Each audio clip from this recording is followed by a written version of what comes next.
지금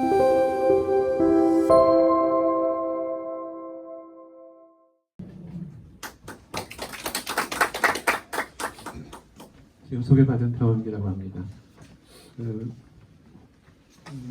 먼저 유석이 안미정책 포럼에서 발제할 수 있는 기회를 허락해 주신 지 교수님과 한병희 총장님께 감사의 말씀을 드립니다.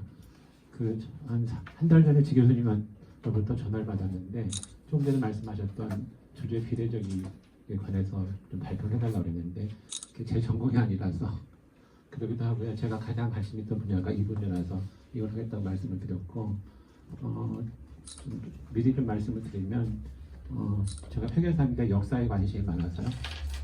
예전 거를 많이 보고 그러는데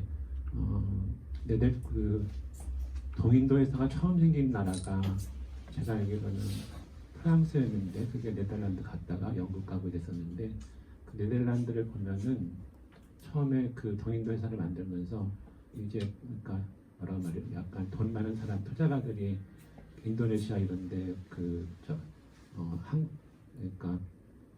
그 상권하기 위해서 선박마다 회사를 만들다가 나중에는 그 리스크를 없애기 위해서 하나를 모여서 만든 게 동인도 회사인데 처음에 그렇게 해서 돈을 벌 때 소액 투자가들이 이제 투자를 하기 시작을 했는데 그때 주주총회가 없었대요. 그래서 그 돈 받은 그러니까 벌었던 이익 같은 거를 다 그 이사들이 결정하고 배당도 안 주고 이랬다는데 요새 우리나라를 보면은 그 논란이 되는 것들이 뭐냐면 대주주들이 소액주주를 너무 무시한다는 그 의견들이 많아서 주주의 비례적이 있는데 찬반이 너무 많고 또 제가 과몰하다고 말씀드렸는데 그게 제 전공 분야가 아니라서 그 말씀을 안 드리고요. 제가 작년부터 한 총장님께서 여기 와서 한번 발표를 해달라는 말씀을 계속 해주셨는데 제가 여쭤보진 않았지만 저를 여기서 발표를 시키신 이유가 제가 2년 전에 그 옆에 나오는 그 독일 동족대계배령 일본 책을 번역 출판을 했는데 그리고 한반도 선진화 포럼에서 발표를 한번 했었어요. 근데 아마 그걸 보시고 나서 안면에서도 그 발표를 했으면 좋겠다고 말씀을 하셨는데 오늘은 이 책은 이제 9개 독일 대기업에 관한 얘기이고요. 일본은 약간 이론적인 면이 있는데 그 뒤에는 9개 독일 대기업들에 관한 역사, 독일 문화 이런 것들이라서 스토리라서 굉장히 일반인들도 쉽게 읽을 수 있고 특히 노사 상생 관계나 과학기업 이런 얘기 나오고 있고 그 자유기업연에서 권장 도서를 추천했던 책입니다. 근데 오늘은 말씀드렸듯이 이 책에 관한 내용이 아니라 주식회사와 재단의 감사에 관한 그 말씀을 드리고요. 또 회계감사에 관한 얘기도 아니라는 말씀을 먼저 드립니다. 그 목차는 나눠드린 그 같이 이런 거로 발표를 드리도록 하고요. 그 코브레 가버넌스의 주요 이슈들이 이렇게 그 회사의 목적 추구와 관련된 주주의 권리, 경영 감시를 위한 그 회사의 지배 구조, 이사의 성관주의 의무 및 경영 판단 원칙, 이사의 공정 거래 의무, 정보 공시 이런 것이 있는데 저는 빨간색으로 표시한 그 경영 감시를 위한 회사의 지배 구조 쪽을 좀 말씀을 드리고자 하고 조금 전에 말씀드렸던 그 별도의 비례적 이익은 3번 쪽이 관련이 되는데 말씀대로 오늘은 말씀 못 드리고요. 그다음에 회사 지배 구조를 얘기를 할 때는 거의 다 이사들 얘기를 많이 하는데 사실 이사들뿐만 아니라 그 감사에 관해서 그 논의들을 많이 해야 되는데 그 논의가 좀 많이 빠져 있어서 그거를 좀 주요 환기시키기 위해서 이 주제를 택했다는 말씀을 드리고 제 친구가 한 명이 왔는데 우리 친구가 은행에 오래 근무하다가 급동건설에 감사로 있었는데 아마 감사 경험이 계시던 분들 말씀을 해주시면 감사하겠습니다. 제가 평소 가지고 있는 질문들이 이런 것들이 있는데 제가 아까 말씀하셨지만 대학교 4학년 때 회계사 시험에 대해서 78년부터 회계사를 해서 한 30몇 년을 했는데 저는 감사 쪽은 별로 하진 않고 주로 텍스 쪽을 했습니다. 근데 한 50대 넘어가게 되면 여러 군데 비영리 기관들에서 비싼 거 감사를 해달라는 요청이 많아서 지금 한 10몇 군데 감사로 봉사하고 있고요. 안미정책 포럼도 제가 감사거든요. 근데 어떤 생각들을 하고 있냐면 그 우리나라는 그 뭐 주식회사나 자단법인이나 아니면 뭐 법인격 없는 단체, 심지어 동창회나 그다음에 아파트 관리위원회 이런 데도 감사가 없는 데가 없습니다. 근데 그 감사를 과연 제대로 하고 있나 그런 생각을 항상 하고 있고요. 그래서 그 이 감사 제도는 어느 나라에서 왔을까 그걸 항상 생각하고 있었고 또 이게 보통 공공기관들을 보게 되면 그 지금은 잘 모르겠는데 예전에 보면은 그 낙선한 정치인들이 그 감사를 와서 주로 많이들 있었는데 그 감사가 과연 그 넘버 2가 맞는지 그런 생각도 좀 들고요. 그다음에 감사가 제대로 하고 있는지 또 감사라는 것이 업무 감사와 회계 감사 같이 들어가고 있는데 보통 회계사들은 회계 감사를 많이 하지만 그 이사의 견제 기능인 감사를 과연 할 수 있을지 그런 생각들을 계속 하고 있었습니다. 그리고 이제 그 제가 일본에 갔다 왔던 말씀을 드리면 78년에 3.1 개법에 들어가서 그 한 5년 차가 되게 되면은 외국에 나갈 수 있는 그 기회가 생기는데 저도 이제 미국을 좀 가려고 그랬는데 선배들이 저보고 일본을 갔다 오라고 그래서 일본을 갔다 왔습니다. 근데 그러고 나서 주로 일본 관계를 많이 하긴 했었는데 제 관심이 주로 어떤 거였냐면 일본은 왜 우리나라보다 빨리 서양 문물을 도입을 했을까? 그리고 왜 조선은 일본한테 망했을까? 이런 관심들이 많아서 일본 책을 많이 하고 있는데 이 감사제도도 일본에서 들어온 거거든요. 근데 이제 먼저 우리나라 법을 좀 말씀을 드리면 이제 주식회사의 감사가 그 이사의 업무 집행과 회계를 감사할 수 있는 권한을 가지고 있는 그 주식회사의 필수 상설기관이고 좀 이따 민법도 말씀드리겠지만 민법에서는 임의기관이지만 다른 공익법인법, 사회복지법인법 이런 데서 다 필수기관으로 되어 있습니다. 상법상 규정을 보면은 그 정확한 연도는 기억하지 못하겠는데 한 10여 년 전에 그 자본금 10억 원 그 미만인 회사는 감사를 그 선임하지 않도록 하는 조항을 넣어놨고요. 1997년 IMF 그 위기 이후에 미국 제도를 그 본받아서 그 감사위원회 제도가 들어왔는데